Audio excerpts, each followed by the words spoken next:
Now the Spirit of the Lord is the one that speaks through me. Before my mother's womb, he ordained and knew me, ransomed me, and placed his words upon my tongue. Few are chosen, rest assured that I am one, an ambassador for Christ, his beloved son. And by his word, let souls be one. So welcome everyone to this listening party. Sit back and let your souls be hearty. Celebrate with me the gift that God has imparted. And what better way to get this party started than to give him the stage, because he knows where your heart is. Holy Spirit, you are welcome in this place. Give me the boldness to look upon each face and speak every word that you've given me to say. With no fear I speak truth, I won't deviate, and I'm confident that all will go great. So let your presence saturate this place. I breathe in your spirit, I intake a river full of life, water in every dry place. As I flow to the notes that heaven navigates, let it bless every listener and free them today. Let the truth of your word draw souls to be saved. Let the comforter comfort hearts today, and let the light of your word show them the way. Every time I write, I tell his story as I bask in the truth of his word before me. He opens up to me and shows me his glory. He gives me the strength to keep on soaring, and when I open up my mouth, for him I'm roaring. And the Spirit of the Lord goes before me, to the captive set free, that's reassuring. Over the years he strengthened my inner core, and every day I wake up just seeking him more.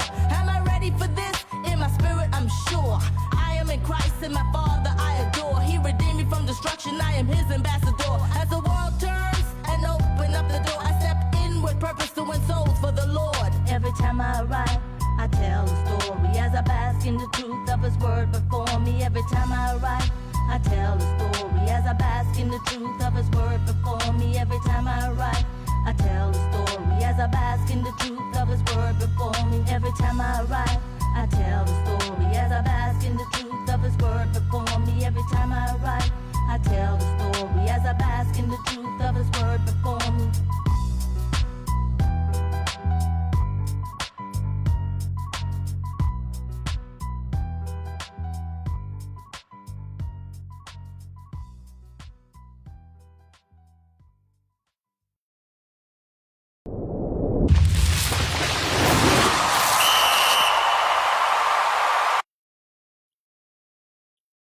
Hey, gang, welcome to Tom the Bomb Sports Talk, the fastest growing show in the world. It's Monday, September 15th, and this is the day that the Lord has made. Let us rejoice and be glad in it. If you don't think it's a great day, just try missing one.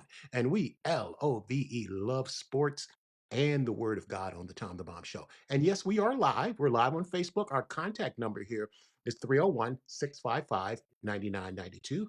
And you can catch all replays immediately after the live show on YouTube at Tom the Bomb Sports Talk. That's Tom the Bomb Sports Talk on YouTube. You can also contact us by email at info@tomthebombsports.com. And of course, you can always visit our website at www.tomthebombsports.com. Hey, gang, I'd like to personally thank you all for your prayers and your support. We've heard you loud and clear. And for everyone that has reached out wanting to contribute to the show and our ministry, we sincerely thank you. With that, we appreciate your patronage, and you can bless us to keep creating content and spreading the word of God as well as good sports.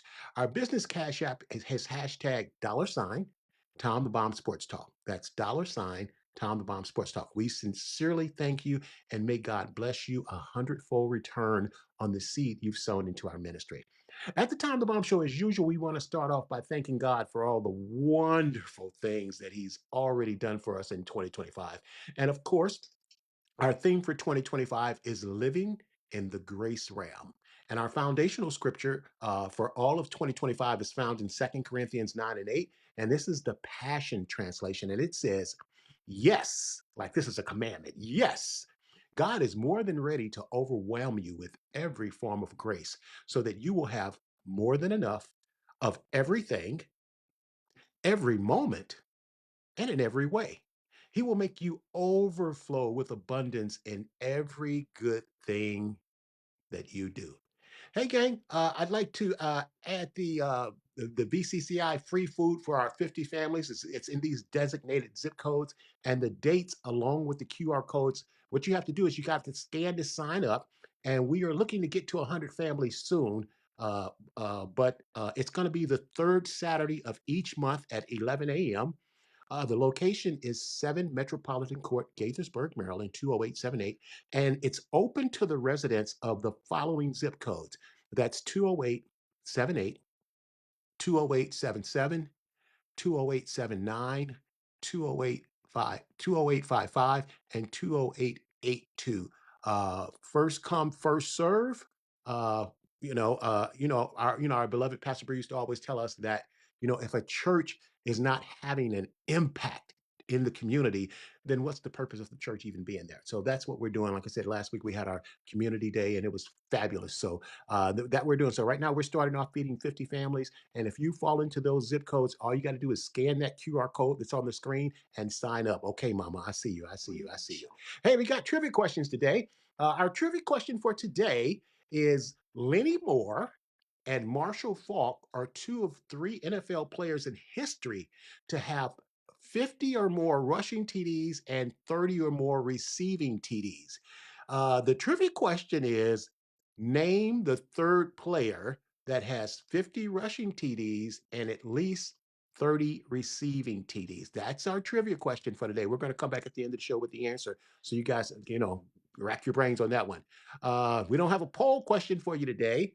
Hey, gang, let's kick the show off with a follow-up of our guest from a few weeks ago, World War II hero Charles Zuber Jr., who celebrated his 100th birthday a month ago and happens to be my favorite uncle, had the street that he lived on for the last 70 years officially renamed in his honor to Charles Zuber Jr. Boulevard.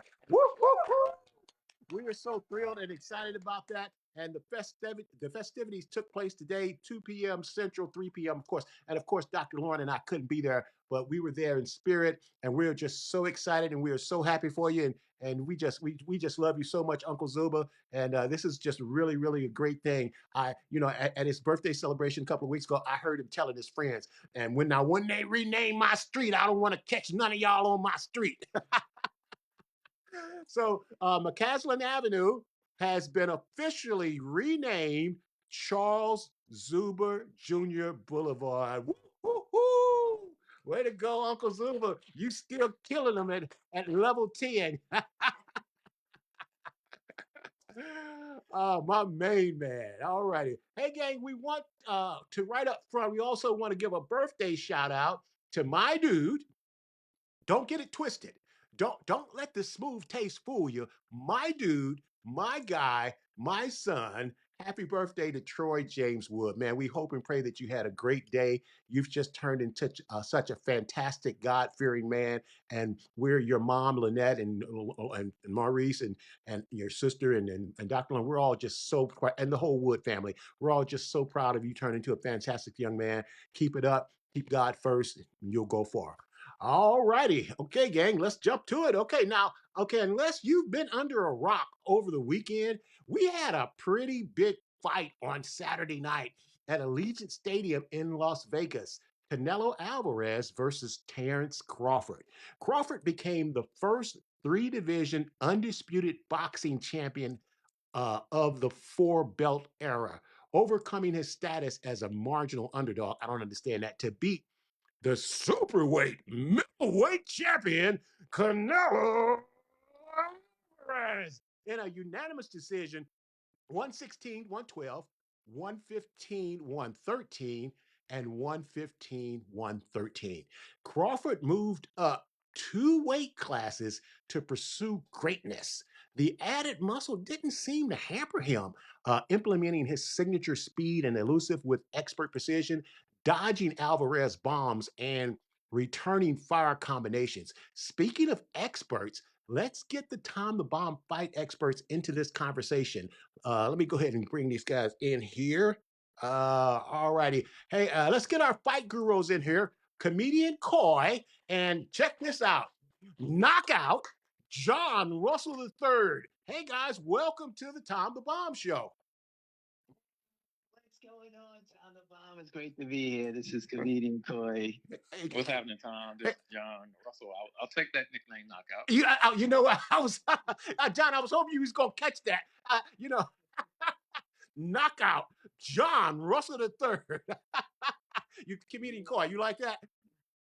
Yes, sir. I knock people out with comedy, though. I knock them out off with laughter. That's right. That's right. You set him up and John knocks him out. That's why it's knockout. Hey, comedian Coy set him up with the jokes and then John knock you out. Okay, guys, listen. Before we get started, my brother invited me to go to this fight with him live in Vegas, and I turned him down. So, John, I lose all of my boxing credentials right there. Don't you agree? I, I lose all of my boxing, all my street cred just went right up. Wait a minute, wait a minute, wait a minute. You had an opportunity to go to the biggest fight since Pacquiao Mayweather and you passed on it? I have no more street cred in the box game. So that's why you got your own today. Because yeah, man, don't nobody want to hear from me after that, man. Listen, I got some. I cannot believe you did this. I know. So listen, Coy, you shouldn't feel bad. John hasn't said anything yet. He's totally speechless. I know. I just sucker punched him. Especially if it's a free ride. I just sucker punched him. Hey guys.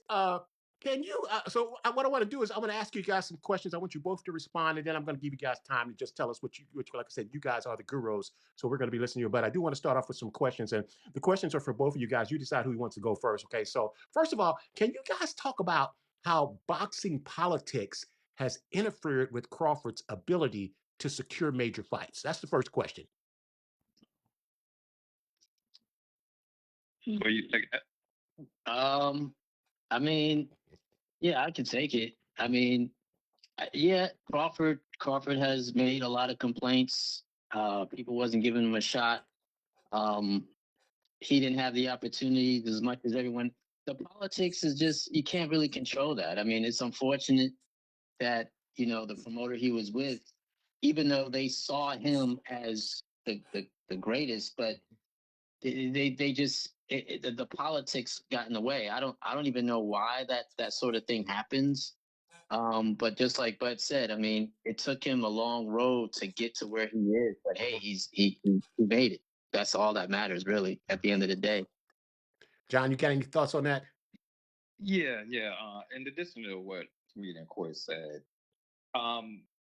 Terrence did file a lawsuit against his former promoter, Top Rank. Okay. And Bob Aaron back in 2022. That was based on a breach of contract. That was involving a lot of racial bias, a lot of tones for that. And those things, when you got contracts where millions of dollars are set aside for each, and somebody's making money off of XYZ, it can take a long time to get out of those things. And it's very difficult because there's so many factors involved in going to court, in dismissal of behavior, or just, the claims and all that stuff. Everything has to be looked into. So it took a while, and we didn't see, it's almost like we didn't see the best that he could be until he got out of those fellas, got out of that situation, which is a good thing.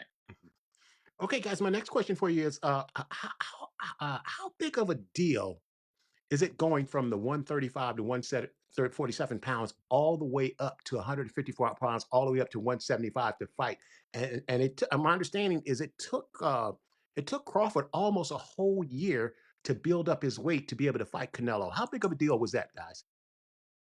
Go ahead, John, because it wasn't 175, but go ahead. Right. Yeah, very big deal. It was in the 160s, but to build up muscle mass and to retain the same bone density and impact when you start running, and turn over your punches, going up, three different weight classes is exceptionally hard. You have to still control your diet.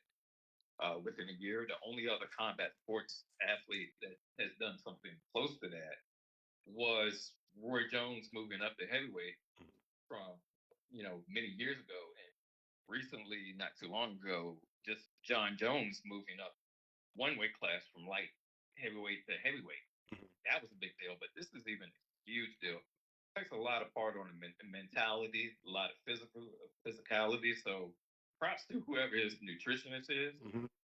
to be able to hold that muscle mass, Mhm. not be dehydrated, Mhm. not to have hydration clause, and maintain his power and not to lose a step. It's almost humane. You have to have good genetics there. I'm not saying no funny business was involved, Mhm. but they did it the right way. They Okay. did it the right way. It's proven that it can be done. And I honestly, from my opinion, I think Terrence walks around at 160. We just Mm. seen him Okay. his career like at 135, Right. and that's what he had to cut down to. So losing, he probably had to lose no less than 10 pounds in just converting that stuff over. Okay. That's Learning that's how to. that that's a great point, John. Coy, what do you think? Oh, I think, look, that washboard abs and them biceps, and you know what I'm saying. Uh, man, I mean, I pause. You know what I mean? Just how he did it is he did it the right way. You know what I mean? Mhm. And, he was very disciplined, and anyone could tell you that. Shakur Stevenson, anyone could tell you that's in his camp that knows him says that he's one of the most disciplined fighters out there. He doesn't drink, he doesn't smoke, and he stays disciplined. And it took that disciplined uh, behavior that he had embedded in him to get to where he's at, to get to that weight and to maintain that weight. And he looked good. He felt great. He looked good and he moved really agilely. And a lot of people were kind of like questioning him about that. But yeah, it's a huge defeat. And guess what? Terrence did it. Mhm. Hey, John, you make a really, really good point that his walk around weight was probably around 160. But I think one of the things that really impressed me was how do you go up with that weight and still keep the power in your punches? Because, when I was looking at the so called experts who was trying to predict this fight before it happened, almost every single one of them that thought Canelo would win, they said, "Well, he's a bigger guy, and he hasn't been hit by a bigger guy yet." So I thought that was a really big deal that he was able to keep his power moving. What's your thoughts on that, John? Yeah, and me and comedian Coy just mentioned this as well. Another difference that was not talked about. He had the longer reach. He Hmm. had 5 inches longer than him, and he's used to being with bigger guys and sparring camps and training with them. Mhm. So, and stating that even post presser that he's faced guys that are bigger because he's knocking all his sparring partners out. Of course, I'm pretty sure he's paying them good pennies. That I would want that kind of choice to be like, hey, I got knocked out, so I get to go home. Wait, you mean you wait. You telling me that knockout won't spar with him? I don't know if I want to go to the dentist. Well, I'm not even asking Coy because his smile is just way too pretty. Okay. Okay, guys, look, let's get a little bit of controversy going here. Okay. I've heard people say, pound for pound, Crawford is as good or better than Money Floyd Mayweather Jr.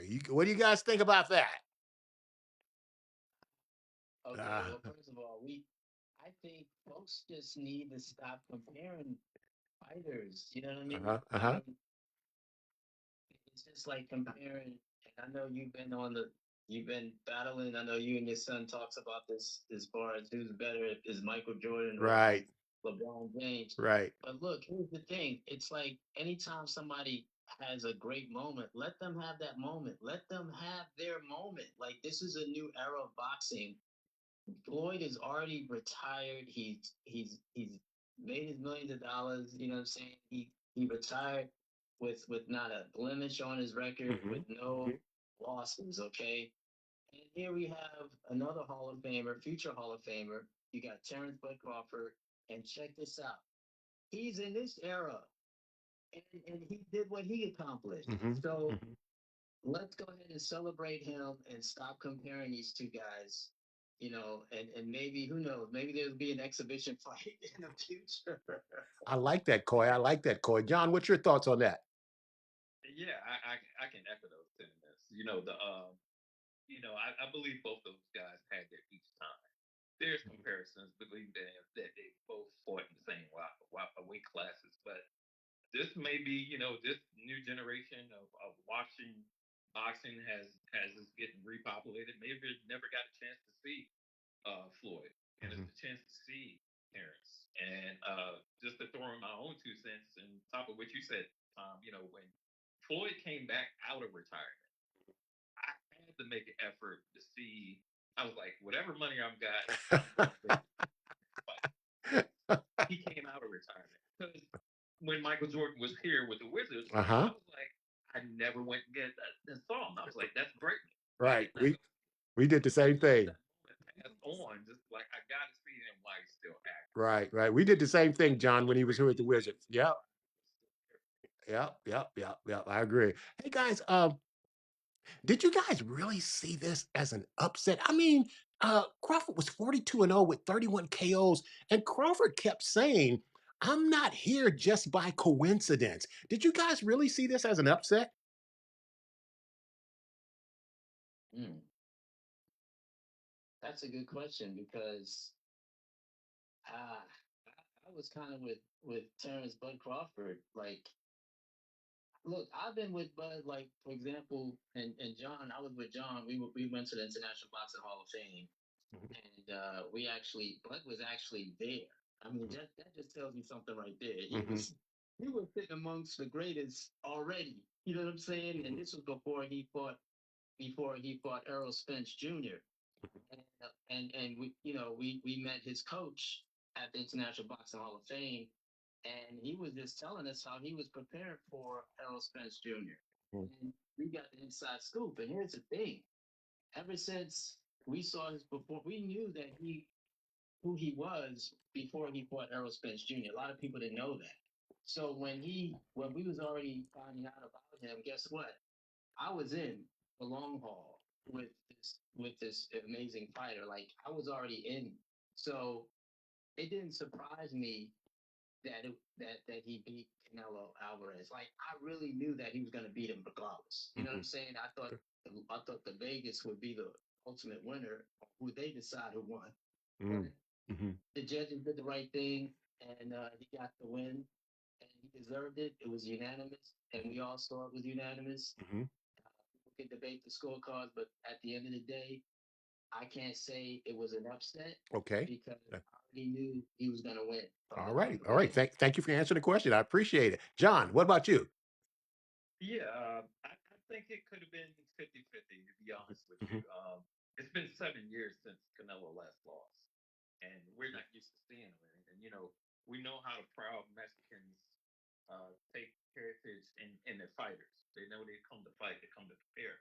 mhm, However, Terrence was ready that night. mhm, He lived for this moment. This is something that he had just an edge on after getting out of those contracts with Top Rank, after beating Errol Spencer. It's like, I got to do more because Canelo's already had his big moments, and Terrence hasn't. So it just came down to just mental toughness and giving guys something they've never seen in sparring and in real life with their previous fights, and it paid off for mhm. Terrence. Okay, great. Look, I got a question from my viewers out there. Beverly, I just want to know, are you only going to follow Tom the Bomb when comedian Coy comes on? I mean, do you really like his smile that much? Am I only going to hear from Beverly when comedian Coy's on the show? I just want to know. I just want to know, Bev. Hey guys, look, Crawford is a skilled switch hitter. He fought the fight. He fought the fight out of the southpaw stance. Uh, what did you guys think of that strategy and his overall fight plan? Go ahead, John. Okay, well, his fight plan was, there's plenty of tape on both, Hmm. and I'm a big film guy, but you never really can get the pair once you see it in person. Um, Terrence has been known as a switch hitter. A switch hitter is somebody that goes from southpaw to orthodox, someone who knows how to move on feet, somebody who knows how to fight in the pocket. And I think when you talk about some black boxers in general, there's it's a good stigma to say that he's a slick fighter, Mm-hmm. Mm-hmm. and I don't think we've seen Canelo face that as of recently. Just a real slick fighter that's able to do some defensive moves and offensive and counter and just get off a 4-shot combo. I mean, I've never seen anybody get a 4-shot combo on Canelo. Floyd wasn't able to do that. Mm-hmm. Impressive, It Skywalker. was something on the Street Fighter. It was like, Video game move, right? Combo. Yeah. Here, um, you done, John? yeah, go ahead. Okay. So here's the deal, right? And you said as far as the plan, like, can you repeat the question real quick? Yeah, just he fought, southpaw. What did you think of his fight plan for Canelo? What did you think of Crawford's fight plan? I thought it was brilliant. Mm-hmm. I thought it was a brilliant fight plan. I mean, he stayed on the outside. When he was inside, he got what he did the shots he was supposed to do, and he moved out the way. Mm-hmm. He didn't stay on the ropes, and when he did get on the ropes, and it looked like it might be a little rough, guess what? He used his wrestling ability to put him on the ropes. Mm-hmm. You know what I'm saying? Mm-hmm. So I think the fight plan was what he studied. And here's the thing. We've never seen Terrence Crawford defeated. Like, we don't really know what, the question is, well, what was Canelo's fight plan? Like, I don't think he really had one, because we don't know Mm-hmm. what type of, how do you beat, no, everyone can look at Floyd Mayweather and Canelo. Everyone can look at Bivol and Canelo. Those are, and then you've got other fights that could have been a win for that Canelo, Triple G, Laura. You know what I'm saying? So there was some iffies where they gave him the win, they gave him the gift. But you can look at that and say, okay, if I do this and I do that and I mix a little bit of this with a little bit of that and I put the foot movement in there, look, you've got a whole fight plan to beat Canelo. Now it's just a matter of how much heart do you have? Mm-hmm. How much heart do you have? How much will do you have? Or do you respect Canelo so much that then you become like the Caleb Plant, where you're actually asking how you're doing within the fight of fighting Canelo? So you got somebody like Terrence. He had his mind set. He studied the tape of how he was defeated in a lot of situations with Canelo, and he put 2 and 2 together. He put his own skill together on top of that, and voila, here we have it. Undisputed. You know what I'm saying? It made history. So to me, that fight plan was epic. Yeah, that was brilliant. Everybody talked about how great of a boxer is. I kind of agree with you. Canelo just kind of showed up and said, "Hey, I'm Canelo. All I need to be is Canelo. I don't need to be. I just need to be me." And that wasn't enough. Do you think people were shocked by how? Do you think people were shocked by Crawford's performance? Oh yes, of course. I mean, because people don't really know Crawford, like we talked about earlier in the broadcast here. I'm talking about, they didn't really know who he was. Like, okay, they saw the fight with Errol Spence, and now everyone's waking up to who he is. But if you follow Crawford's career, then you kind of know what his style was and who he was as a person, and that whole Bud. When people say, "Oh, look at Bud," Bud is a guy where he's relentless. He becomes this mean-spirited person in the ring, and he destroys his opponent. You know what I'm saying? Now, we didn't see that so much with this fight because he's being a little bit more careful, but and he did the right thing. He didn't get too emotional and too angry, and that's lucky for Canelo. Guess what? If it was another 2 rounds, I think we would have seen Canelo on the canvas.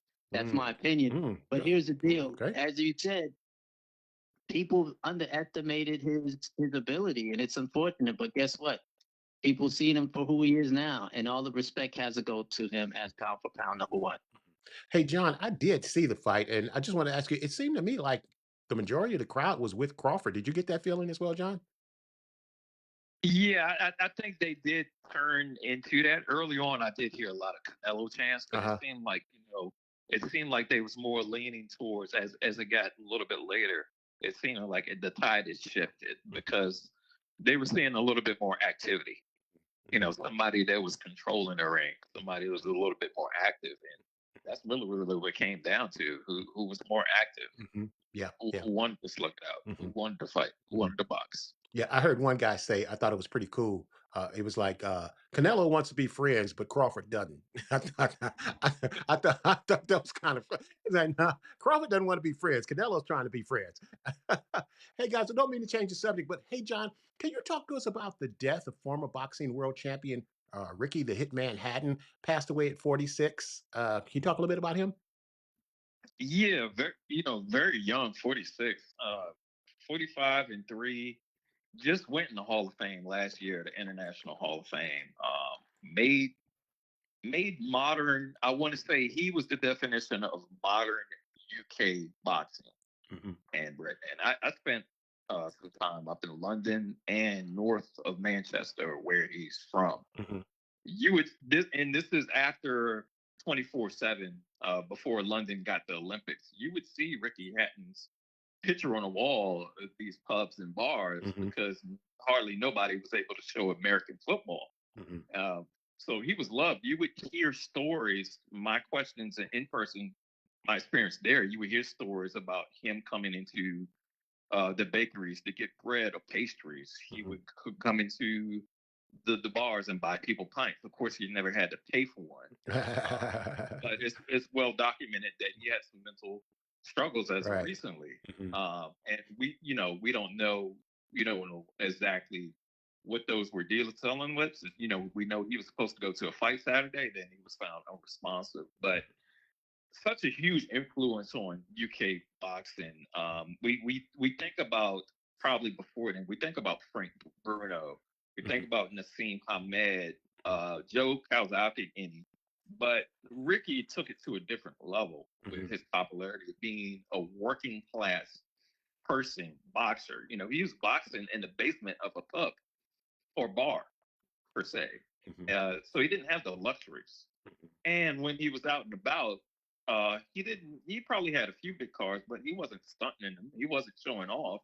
He was going to the grocery store like a regular person, going to the post office like a regular person, shaking hands and going out to eat like a regular person, not out there balling. And it was very accessible towards the people of Manchester. I mean, you think about the impact, like for the Floyd Mayweather fight, he brought over 30,000 people from Britain.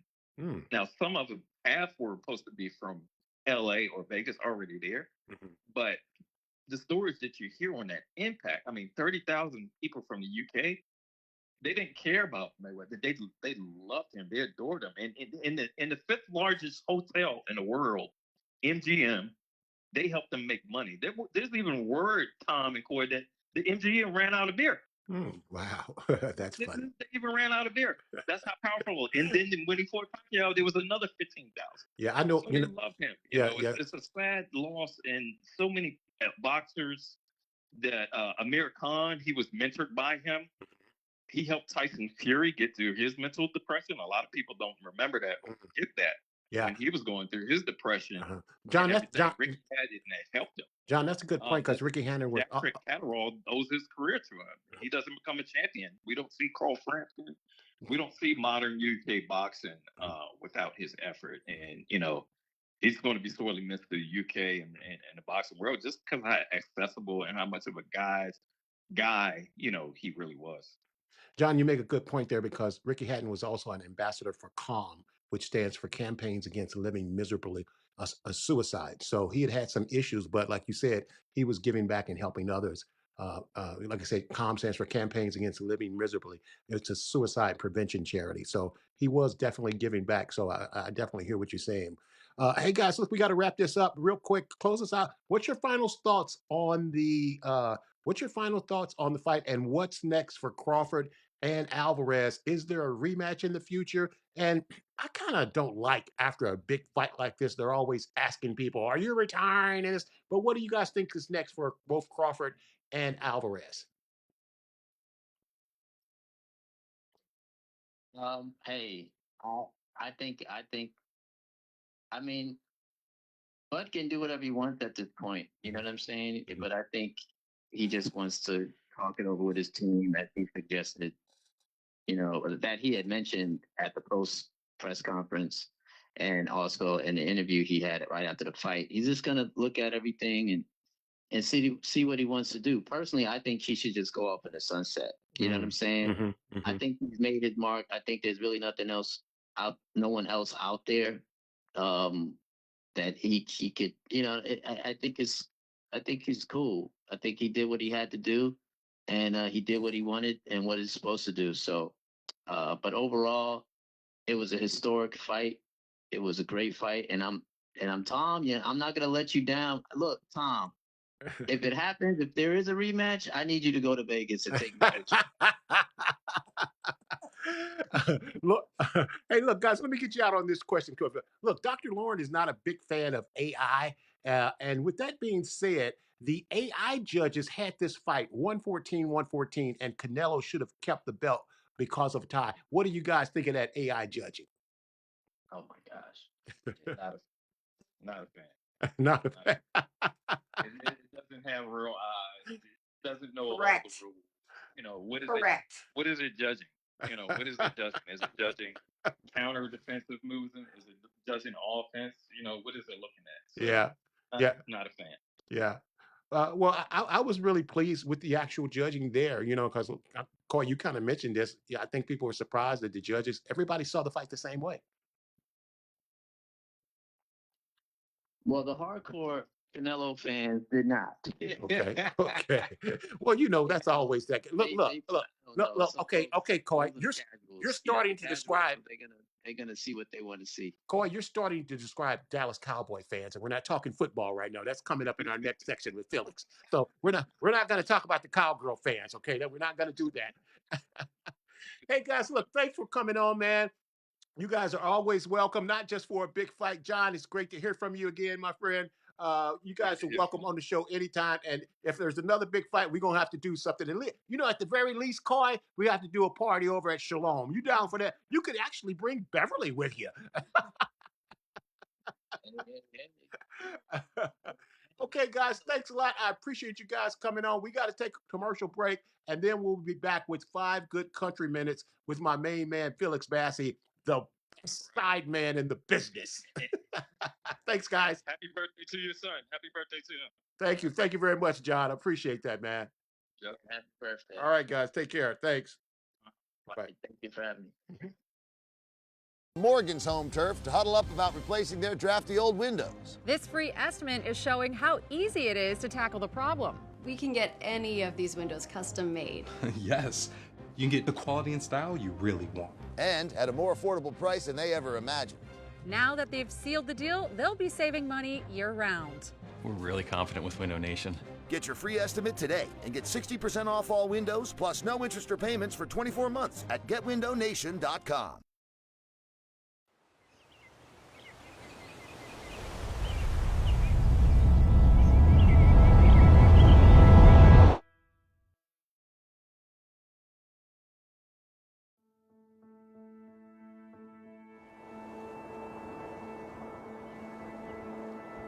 Sheltered by the Sea of Cortez, Danzante Bay is a pure and peaceful oasis, an uncrowded retreat where your options are as vast as your views. If you're seeking a vacation that defines luxury and the true relaxation, look no further than Villa del Palmar at the islands of Loreto.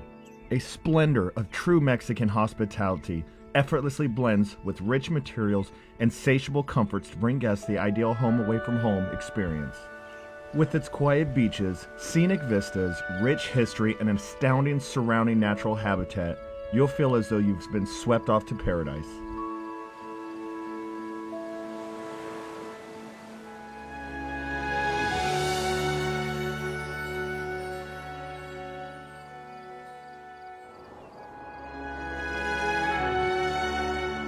Not to be outdone, Reese Jones has crafted TPC Danzante Bay, a brilliant, multi-themed 18-hole golf course that runs over and through valleys, arroyos, dunes, and foothills.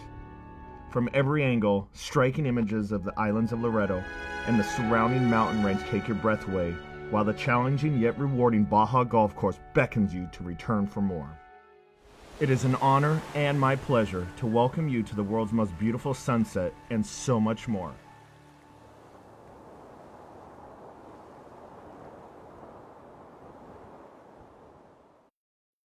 All righty, and we're back. The best 5 minutes in sports with the best side man in the business. Let's welcome Felix Bassey. Hey, Felix, how you doing, pal?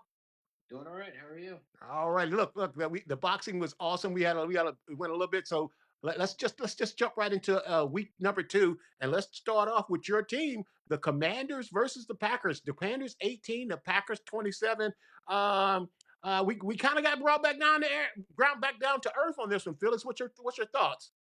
Well, it was a complete breakdown in coaching. And there's so much for me to get into. It was problematic on both sides of the ball. So, first off, I'm looking at the Commanders on offense. Now, they never really got out of the starting gate because I was looking at their route selection, and it was either a dink and dunk route to a running back or the tight ends. Everybody was out deep. You didn't have any route going across, you didn't have anyone going slant. It was all the routes were just out there. So it's either relatively deep pass, which are naturally less accurate, or dink and dunk, which the Packers were guessing from jump. So first off, the offensive play calling was awful. Then I looked at the defense. Now I know that the Commanders' defense, the secondary looked good from the beginning. The zone schemes looked good even during the Giants game. I said that I didn't like some of the play calls, but the defense was so good they were able to overcome it. And the fact of the matter is, it didn't work against the Packers. I could compare it to the Madden video games. You could call just about any sort of defense on rookie difficulty. But Mhm. once you start going up, you got to be like, wait a second, how many wide receivers does my opponent have out? And you can't be calling engage 8 against a 4-man set somewhat, but I'm kind of exaggerating that bit. But what happened was, okay, they're calling zone, and I'm thinking, okay, zone blitz. That's what I thought was the right idea. You pressure Jordan Love, force him to make a bad throw, and having a guy in zone, it sets up the trap. But what happened was he had a quick release. He countered the blitz, and Mhm. quite frankly, Tucker Kraft, he really took that game. Their tight end, and what bothered me, it wasn't so much what we did, but the fact that there was no adjustments made. You could Mhm. tell me that we ran the same exact play start to Mhm. finish in that game, Yep. and I would believe you. Mhm. So, really, I wanted to say that that game wasn't so much the Commanders not being a good team, but the play calling just being absolutely awful. So, Mhm. that kind of, I'll say this. Hopefully, we're just trying to figure some things out. Mhm. Maybe the Giants was a game we felt like we could do what we want, and it just worked. Mhm. Maybe the Packer game, maybe it took this, and I'm glad this is happening now. Right, right. Maybe it took this to figure out what works and what doesn't. Mhm. Well, like we talked, I think first of all, I think this loss is going to be a blessing in disguise.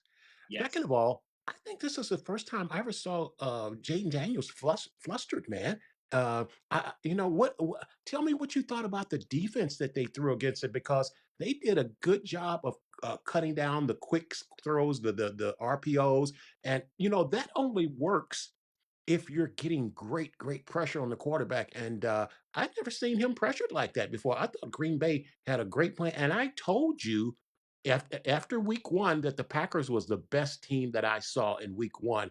And boy, did they show it Thursday night. Well, I would say this. The problem with the Commanders, they didn't really help themselves in that game. So it wasn't so much shutting down. Now the pressure was there, 100%. And I do agree. Yes, the Packers defense must be given their credit. But at the same time, I'm thinking, hey, the Commanders should have figured out that short option wasn't working.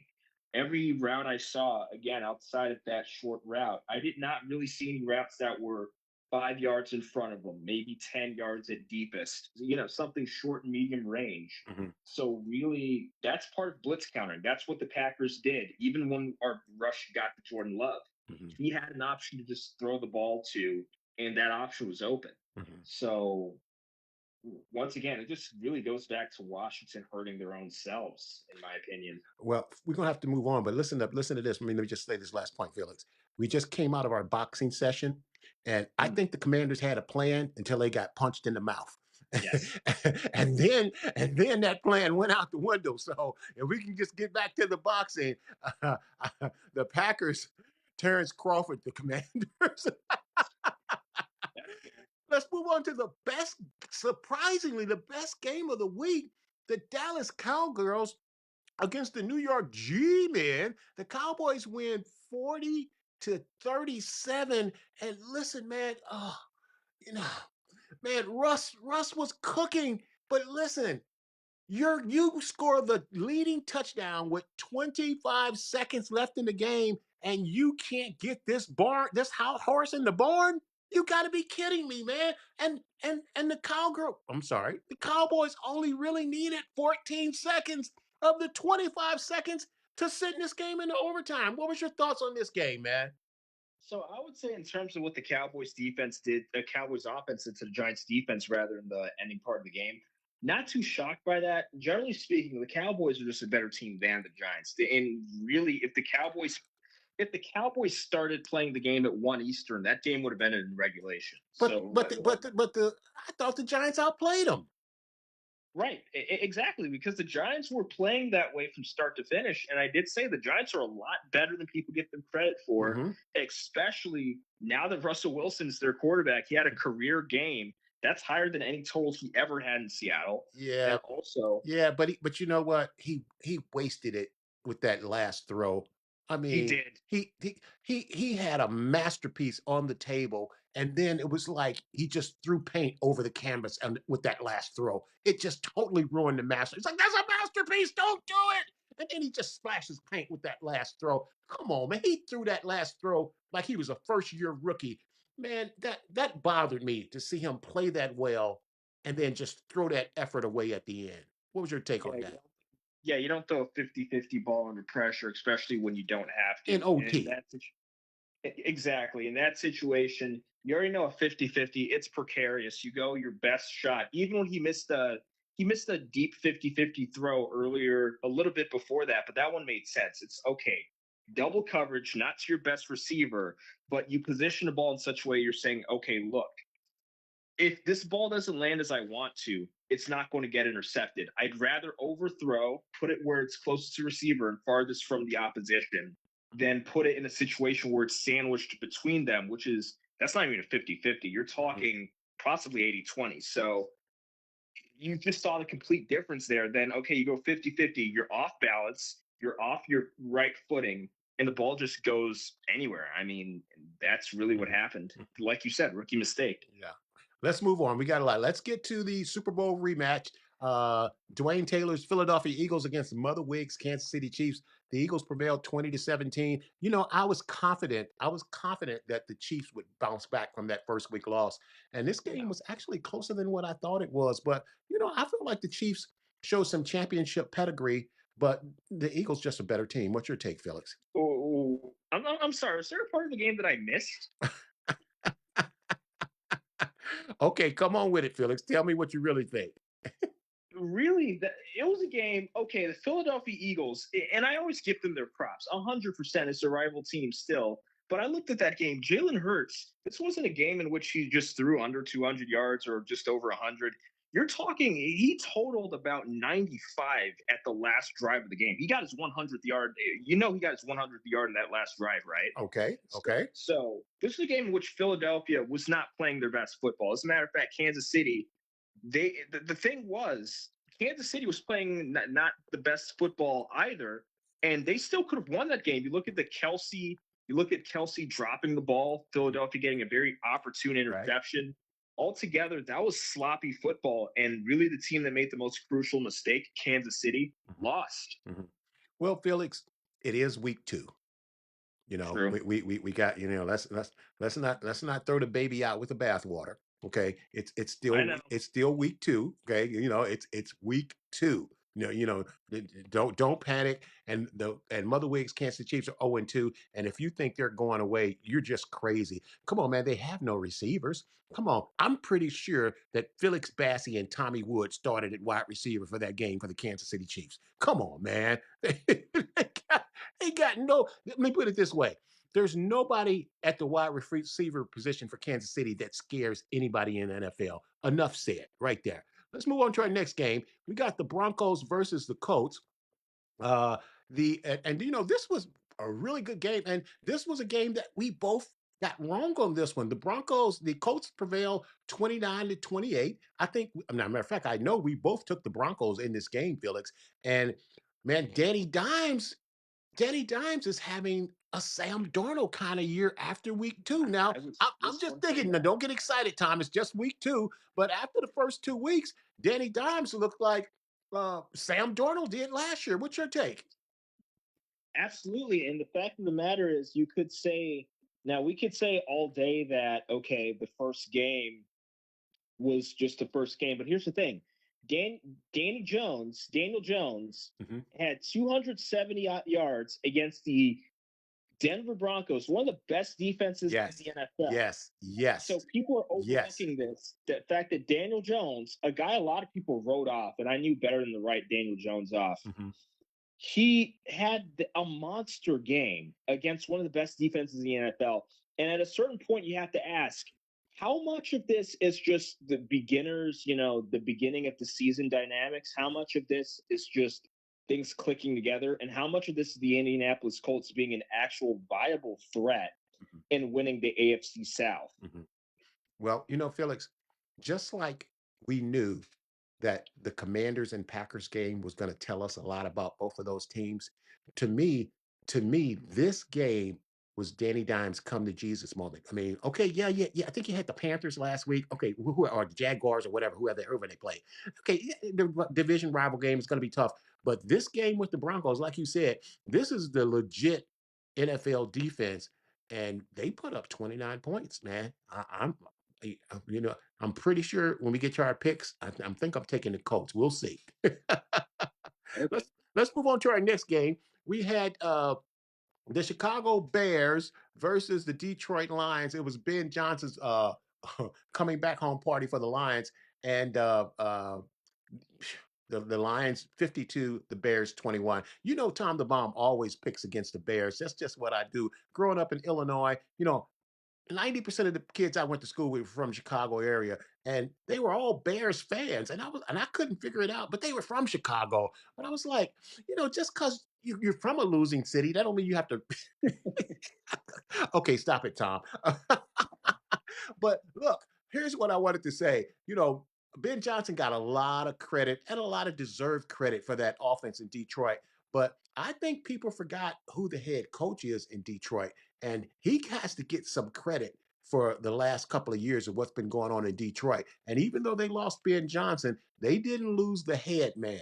And, in coaching, the best aspect that a coach can have is the ability to delegate. And I think he got them back on track. What's your take on this game?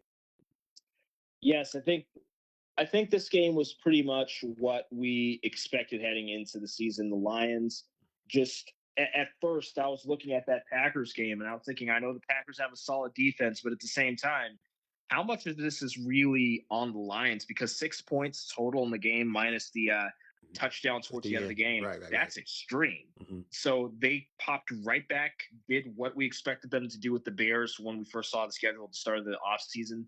The Bears were really the same old Bears, and a lot of people were expecting, oh, don't count them out. They're coming right back. And I'm usually the most hopeful person when it comes to teams coming right back. I usually see it before the others do. Mhm. But I just really did not see that in the Bears. And honestly, I don't think there's much to say other than the game happened as we all expected it to.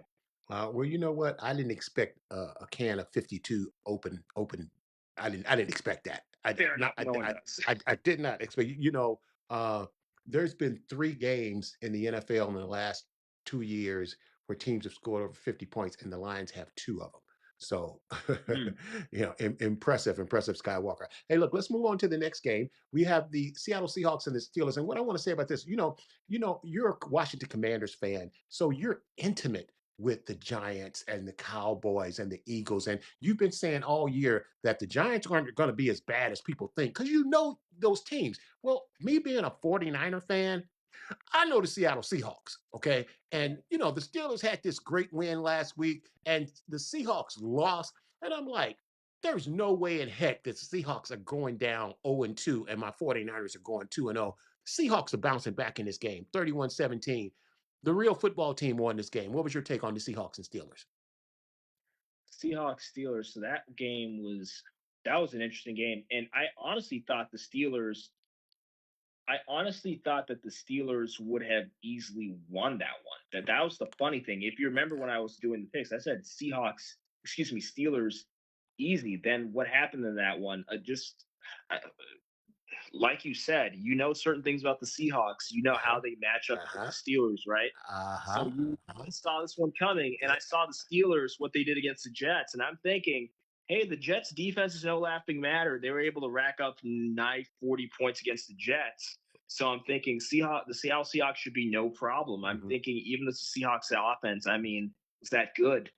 Perhaps it's Yeah. not like that. And let's not forget about that kickoff. Yeah, It's really that was important to lame. know the rules, Yeah, yeah, and that's yeah. Yeah. yeah, Yeah. Well, look, let that's me just say this. Stevie's always getting on Tom the Bomb. Tom the Bomb was 13-3 in this week's picks.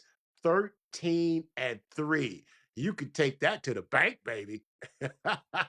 I got to tally yours up, but because you're the best smart man in the business, I'm not going to give your numbers out. You weren't 13-3. I can tell you that. oh, yeah. But you know what's interesting is the two of the games we lost, we both took Washington and we both took the Broncos over the Colts. This was another L for you. I had this one pegged. Our next game was the Patriots versus the Dolphins, and the Pats beat the Dolphins 33-27. Uh, I like that the Dolphins got up off the canvas, but I think what both you and I both know, we always say this, at least on the Time to Bomb show, that in the NFL, coaching matters more in the NFL than the NBA and in Major League Baseball. And when Mike Vrabel comes back to New England, it's just gonna be a matter of time before the Patriots get back to Patriots football with Mike Vrabel there. What was your take on this game? Right. And the game, it happened. I honestly speaking, that game was much better than I anticipated. And once again, when I saw that Dolphins Colts game, I factored in the fact that, hey, you know what? The Colts do have one of the best defenses in the NFL. So I wasn't 100% sold on the Dolphins having a total collapse. But Mhm, also, again, it's too early in the season to make any quick judgments. But I think the mhm. Dolphins, whatever made them good in past years, I think it's still in them, despite how bad their first week was. And that was a very close, hard fought game, despite the loss for Miami. Hey, Phyllis, what did you think about your boy, your ex-commander, going 90 yards on the kickoff return? What'd you think of that? You're talking about Antonio Gibson, right? Yeah, that's who I'm talking about. Not surprised. I mean, I tried to tell people about Gibson, but people were so hung up on a few fumbles he had, in preseason of all things. You But know, I knew how good he was. And honestly, it was just because of how great Brian Robinson was with the yards after contact mhm. that was really the main reason why he was cut from the team. But yes, I'm very familiar with Antonio Gibson's explosiveness. I know, and I keep telling anyone that'll listen, why haven't the Washington Commanders came and hired you, Felix? I just don't understand that. They're missing the boat on you, man. Come on. Let's move on to our next game, the Jacksonville Jaguars and the Cincinnati Bengals. To my brother and sister in Jacksonville, to the knee guards, I love you guys, but I'm going to tell you something. When Joe Burrow gets injured and leaves, and the backup comes in, and you still can't beat the Bengals in the backup, the Bengals win 32-27. I think it's still going to be a long season for the Jacksonville Jaguars. What's your take, Felix? Right. Same. Well, I would say that, but at the same time, I'll say this. I noticed in past years their backup quarterback has had played solid football. Even in years where Joe Burrow was out for a large part of the season, their backup has kept them in games. So really, I wouldn't necessarily say that the Jaguars have necessarily. I wouldn't say that's a cause for concern for Jaguars. I think they're just where they've always been. They're just looking to get higher. That would be a cause for concern in and of itself. But I'd say they're just looking to improve and move on from that. But Mhm. in reality, again, to your point, this was a game that Jacksonville, even when Burrow was still healthy, they could have actually done more to seal up, while it was still there. Mhm. Well, the Jacksonville, they are rebuilding, and it's not gonna change overnight. I'll give them that. It's just week 2. But I do want to talk about this. We got to talk about, the breaking news that Joe Burrow is out maybe for the season. They're talking about at the best, he might be able to come back in December. Man, the season's over in December. The Bengals in that division, and I hear you say that the backup's playing better, but the Bengals can't get to where they want to get with their backup Mm. quarterback. I'm sorry. I'm sorry. And they spent a ton of money on both of their receivers. They didn't want to pay their best defensive player. And you're spending all of this money and you're not protecting your most valuable asset. I mean, the Colts took care of Peyton Manning when he was there. The Patriots took care of Tom Brady when he was there. Cincinnati is not taking care of Joe Burrow, their most valuable asset. This guy's had the worst protection and the most pressure since he's been in the league, and people think he's injury prone. He's not injury prone. They aren't blocking for him, man. And they're not going to be able to get to where they want to get with the backup, man. What's your thoughts on that? I I actually agree. That's why Honestly you're the speaking, best side man in the business. honestly speaking, again, Joe Burrow is one of the best quarterbacks in football, and if they're not winning with him, how much more a backup? And even if the backup's good, I dare to say Jake Browning, probably the best backup QB, if not up there in the NFL. He can literally keep an elite NFL team in contention without their starter. But at the end of the day, to your point, he's not going to get them somewhere that Joe Burrow can't. Mhm. So that's really the fact of the matter. So the Bengals having Browning as backup, it doesn't absolve them from responsibility fixing up their holes in the roster. Mhm. I want to wrap this up with this game. Last year in December, the Cincinnati Bengals were the team that nobody wanted to play. And they missed the playoffs because they're like 1-4 in September. Now the Bengals are 2-0 and they're in trouble. Which really kind of leads me right into our next game, the 49ers and the Saints. My 49ers are 2-0 and I think we're in trouble. Everybody's hurt. Everybody's hurt. I heard that the ball boy had an ACL for the 49ers. 2-0, but hey, Mac and Cheese had a great game.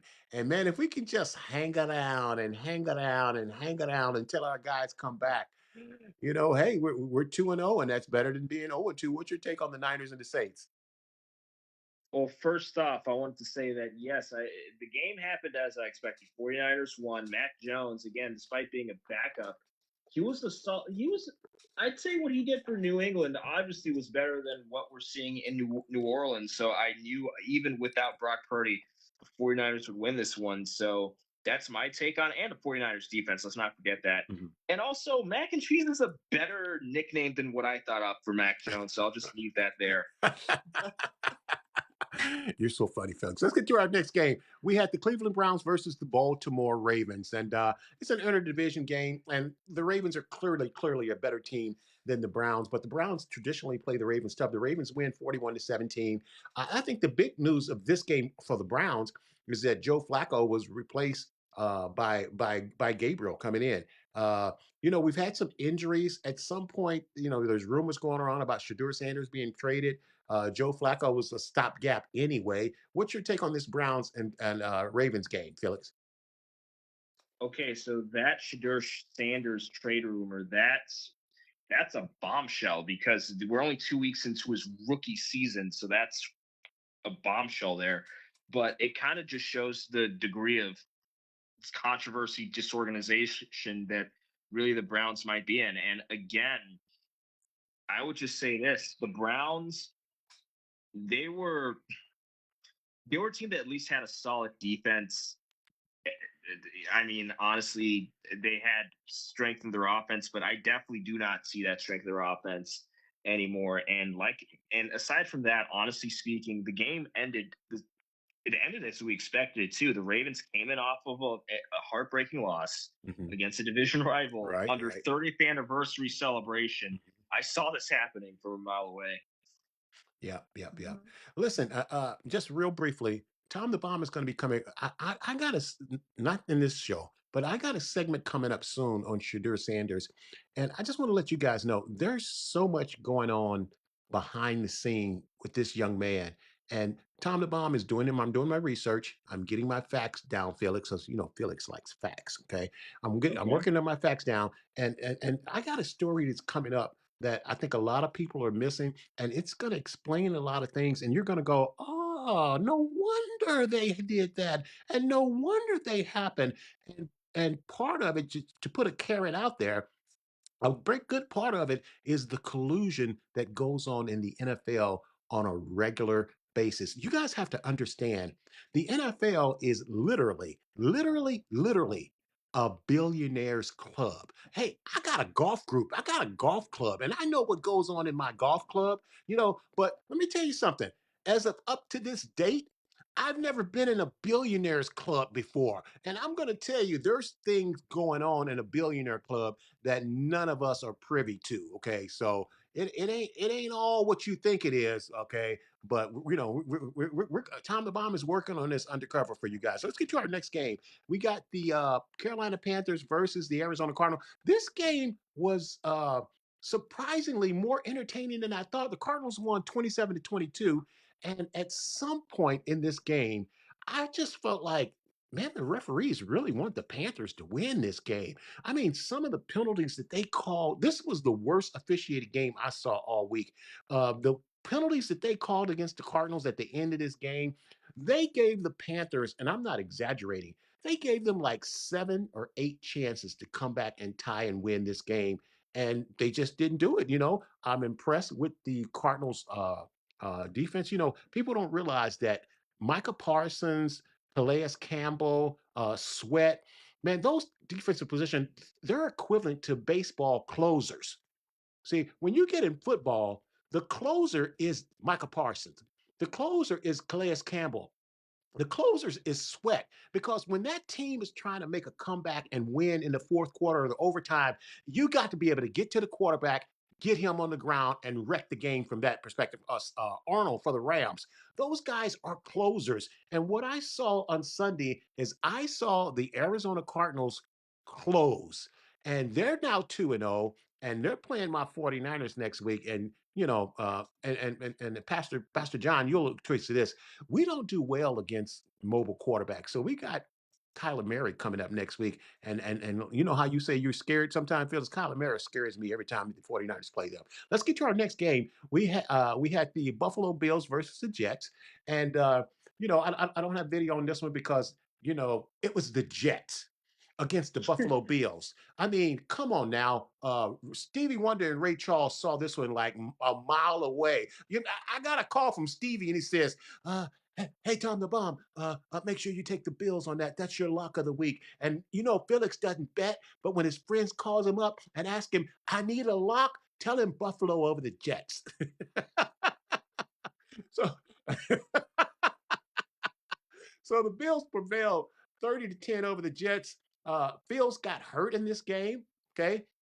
And the Bills are the Bills. They look like the best team in the AFC. And Felix, I am so in love with this Cook. This guy, you say let Cook cook. This guy is unbelievable in the backfield. He's the Bijan of the AFC. What's your take on the Bills and the Jets? 30-10. Pretty much. And really, again, this goes back to what I said about the Jets. The Jets might actually be in a worse situation than I thought. So again, I was looking at them the previous week, and again, there's so much you can tell from the first 2 weeks, but I was thinking, okay, they put up 35 points against the Steeler defense, and it looked amazing. Then 10 points against the Bills. Then on top of it, this Jets team, and the only bright spot of the Jets was their defense in previous years. Mhm. Now they've given up 35 plus points in 2 consecutive weeks. I think the Jets are probably in full panic mode right now. The Bills are just what we expect, but the Yeah, Jets are in full right. panic mode. Yeah, the Bills called off the dogs on them. I think the Bills wanted to be the Jets' friends. They didn't punish them the way Terrence Crawford did Canelo. They wanted to be their friends. I gotta throw this out there. Tom the Bomb was 13-3 last week. I'm sorry. Falcons Vikings. Okay, all right, and we got the our last game is the Falcons versus the Vikings. What was your take on that one? The Sunday night game. I told you guys that this young quarterback was, even though he didn't throw for a whole lot of yards, he gives them a whole new different dimension for the Falcons.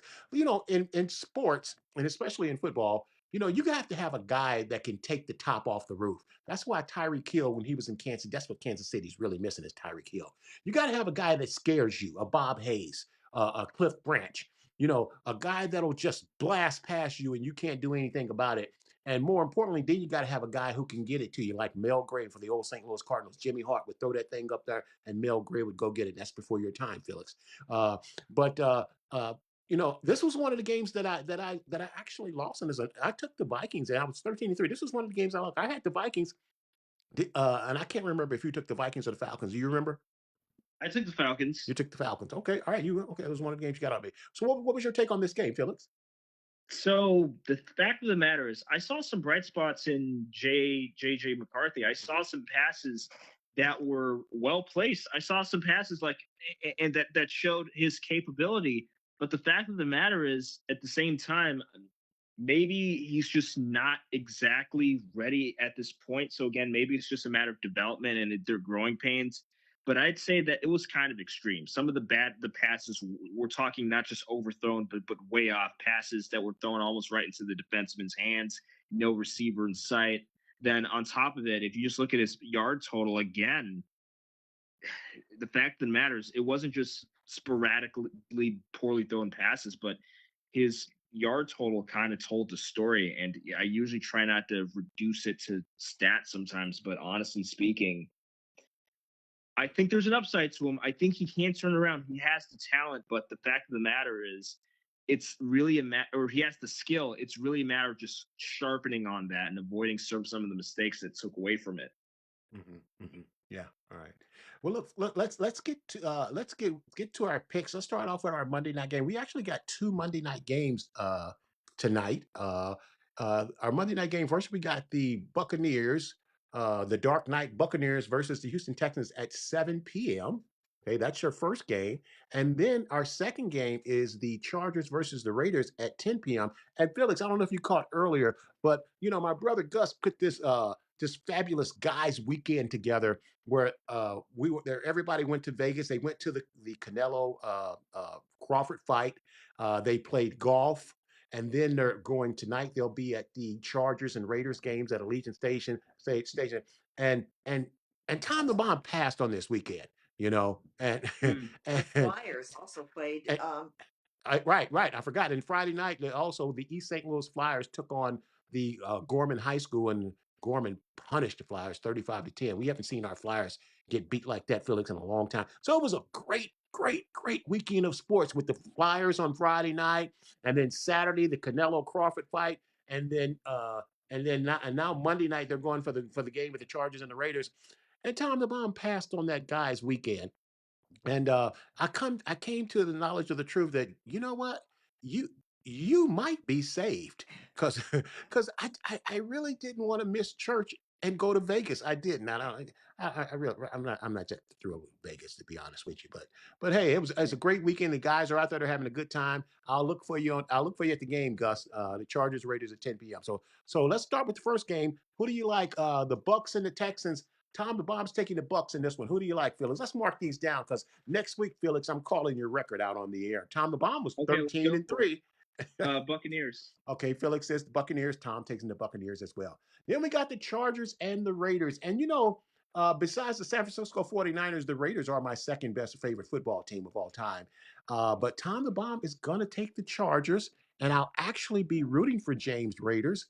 But Tom the Bomb has to take Chargers. You can't pick with your heart. You got to pick with your head. I'm taking the Chargers. Who do you like? I'm so true. I'm going Chargers as well. All righty. This takes us right to our Thursday night game, September 18th. Go ahead. September 18th at 8:15 p.m.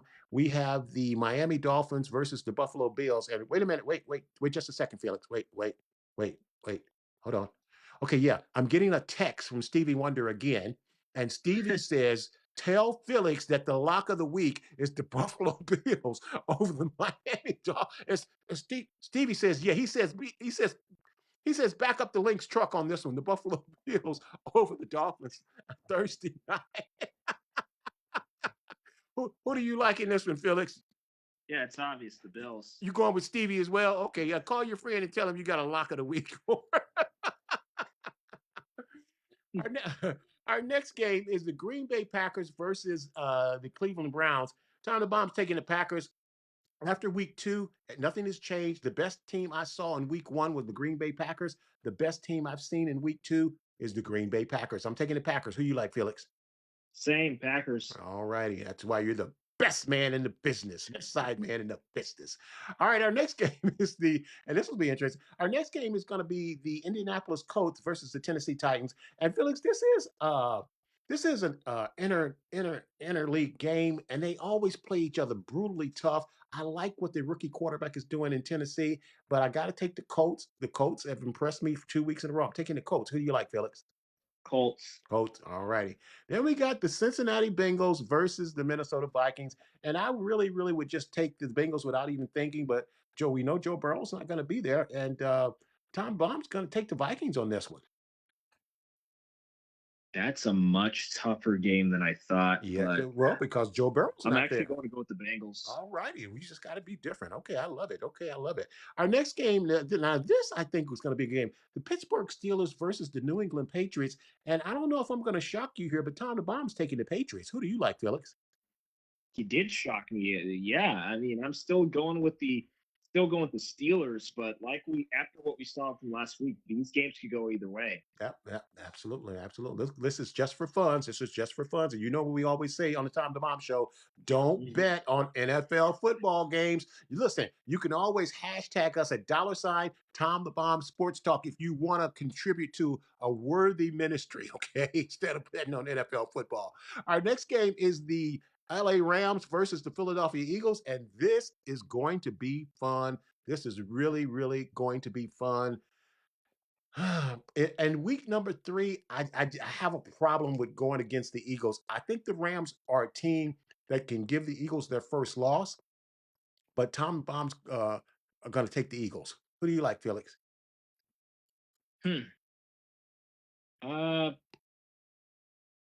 I'm going to stick with the Eagles. That's still a safe pick. I know you didn't want to do that. I really do understand you didn't want to do that. I thank you for being professional. Okay, because I know that's not your heart pick. I know that's your head pick, and we want to pick with our head and not our heart. We got the New York Jets versus the Buccaneers. Tom the Bomb taking the Bucs. I'm taking the Buccaneers, but that game could be closer than we think. I don't think so, but okay. All right, but he's going to take the Bucs as well. Could, not will. All right. Our next game is the Las Vegas Raiders versus your Washington Commanders. And Tom the Bomb sees the Commanders bounce back. I mean, they played the best team in the league. No shame in losing to Green Bay. Tom the Bomb taking the Commanders on this one. Who do you like, Felix? Dumb question, right? I'm taking the Commanders, but a bit of a disclaimer here. We're not exactly sure if Jane Daniels starts because he did have an MRI. But even if we are starting Mariota, I'm confident in us beating the Raiders. Listen, at Sunday at 1 p.m., if I find out that Felix Bassey is starting the quarterback for the Commanders, I'm still taking the Commanders, okay? I'm still taking the Commanders. Our next game is the Atlanta Falcons over the Carolina Panthers. And Tom the Bomb is going to take the Falcons in this one. Yep, Falcons. Alrighty, our next game is the Houston Texans versus the Jacksonville Jaguars. I think the Texans bounce back. Tom the Bomb likes the Texans in this one. I'm going to go with the Jaguars, actually. You know what, man? I'm sorry. I have no faith in Trevor Lawrence. I don't. And Tom the Bomb knows. I know quarterbacking. I really, really do know quarterbacking. I'm telling you, I know quarterbacking more than what you realize. And when this guy came out of college, I thought he was the best looking quarterback out of college since Vinny Testaverde. Vinny Testaverde was a phenomenal quarterback coming out of college. Trevor Lawrence looked like that to me coming out of college, coming out of Clemson. To me, he was a can't miss prospect. He went number 1 overall, and this guy hasn't even come close to sniffing what people think he is. Potential means you haven't done it yet. And man, I have no confidence in Trevor Lawrence. I don't. I'm taking the Texans.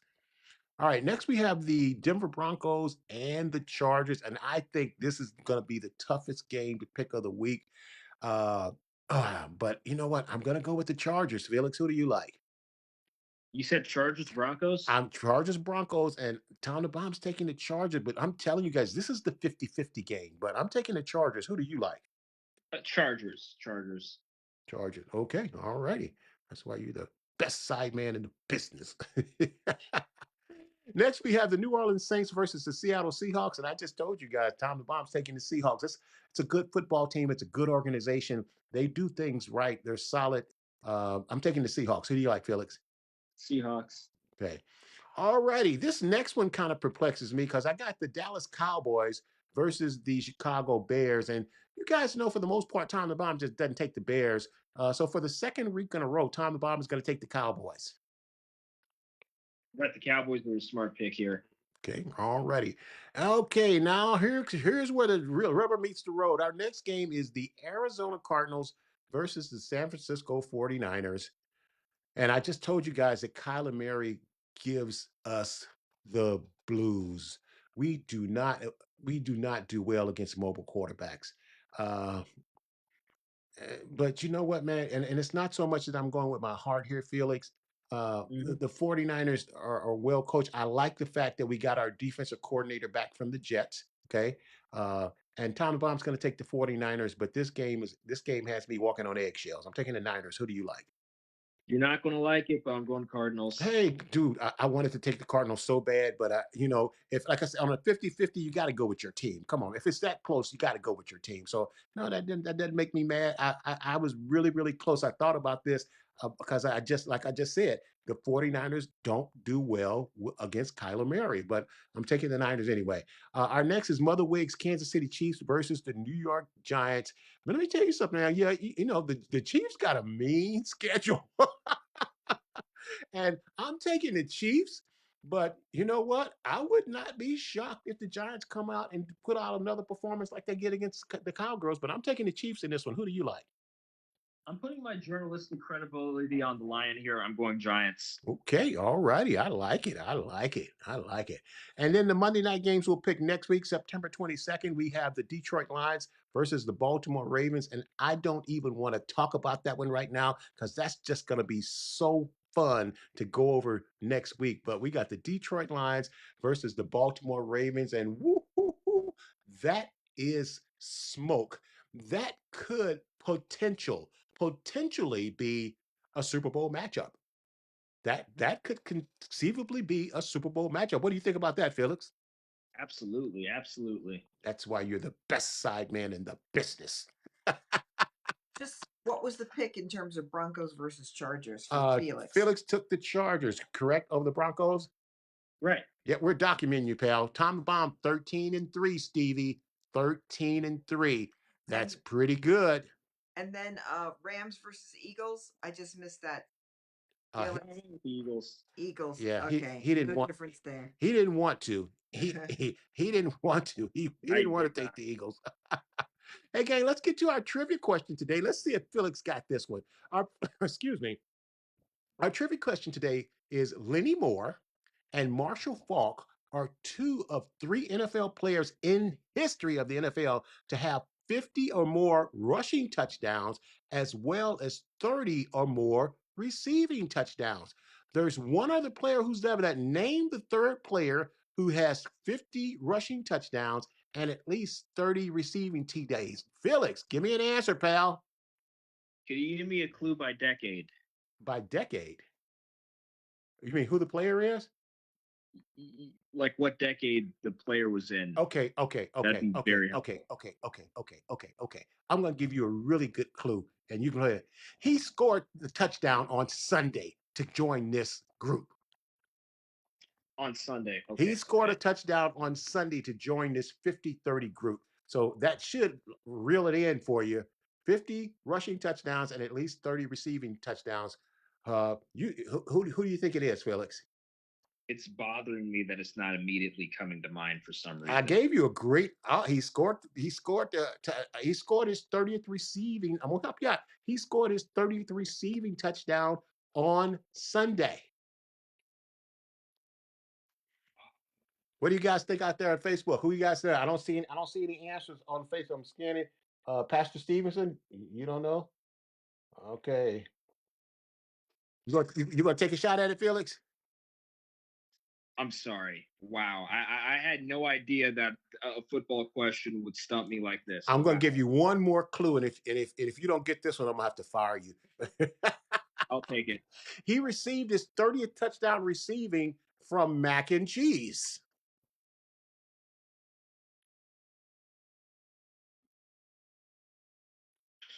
Oh, You said Felix.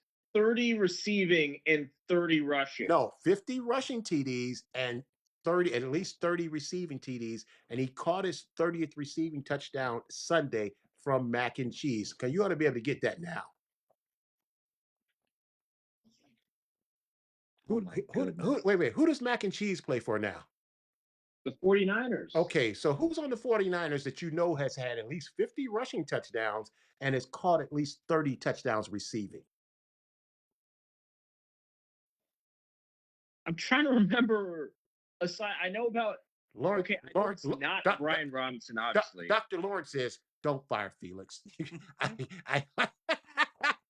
At this point, you know what? I'm able to bring up facts about the 1960s, 70s, all this stuff before I was even born, and I can't remember a game from 24 hours ago. This is embarrassing. Christian McCaffrey. Christian McCaffrey joined the 50-30 club. He has 50 rushing TDs and 30 receiving TDs. Congratulations to Christian McCaffrey. Come on, man. He caught his 30 touchdown pass from mac and cheese. That was a really, really good guess. Really good clue, don't you think? That was very nice of you to give me that clue, actually. Don't worry. I messed up the slide, Felix, and I said, of the 49ers, now a commander. I got it mixed up. It was Debo that came from the 49ers. Yeah, how about that? How about that? Okay. Hey, gang, that's our show for today. Listen, don't forget to like us and like and subscribe on YouTube and hit that like bell, please. If you're enjoying the content and you'd like to bless our ministry, you can sow into the Tom the Bomb Sports Talk by cash apping us at $ Tom the Bomb Sports Talk. That's $ Tom the Bomb Sports Talk. And don't forget to check out our website at www.tomthebombsports.com. And you can also email us at info@tomthebombsports.com. Hey, gang, for a dynamic and in-depth sports analysis and highlights for your sports in the DMV and more, check out the Washington Sports Den on Thursdays at 2 p.m. Eastern on WBGR with my main man, Mr. Felix Bassey, because even if Tom the Bomb decides to get rid of the best side man in the business, he got his own show. He don't need Tom the Bomb. Man, if you guys don't know that, if you guys ain't figured out how much I love this guy, you just missing the boat. And Dr. Lauren likes him even more. So it is what it is. Look, hey man, time flies. Time flies when you're having fun. We're out of time here, but we sure do thank you for spending your time with us. Listen, we don't take that for granted, do we, Lori? Nope. Look, may the gates of heaven open and pour out an abundance of blessings down on you that there won't be room enough to contain it as you live off the overflow and step boldly into the realm of grace. Remember, if you want it, you got to confess it with your mouth and believe it in your heart that Jesus died on the cross and that he rose on the third day, not a Thursday, right, Pastor John? Just for you. Hey, gang, Tom the Bomb wants to leave you guys with a thought today. Listen, duct tape may patch a lot of things, but 3 nails fixed everything. Remember, darkness cannot drive out darkness, only light can do that. And hate cannot drive out hate, only love can do that. Listen, may God bless you guys. You guys have a great weekend. We'll see you next week on this same bat time on the same bat channel. Listen, don't miss our Friday night devotionals. They are getting better and better. And so, aren't they, Dr. Lauren? In fact, you don't want to miss this. Come on, you guys get to see the best, the best, most inspiring person in the Wood family at Shalom. You guys have a good evening. Enjoy the games. God bless you. Enjoy the Monday Night Football night. Felix, thank you as usual. You were excellent, my friend. We want to thank our guests, Knockout John Russell III, and my main man, comedian Coy. I love it because I know Beverly will watch us when comedian Coy comes on. So we thank you guys. You guys have a great week. Give a shout out to my Uncle Zuba, 100 years old, had his street named after him today. And we still want to throw out happy birthday wishes to Troy. It's been a festive weekend for us. We thank you all. We give praise, all the praise and all the glory to our Savior Jesus Christ. Amen. You guys have a good evening.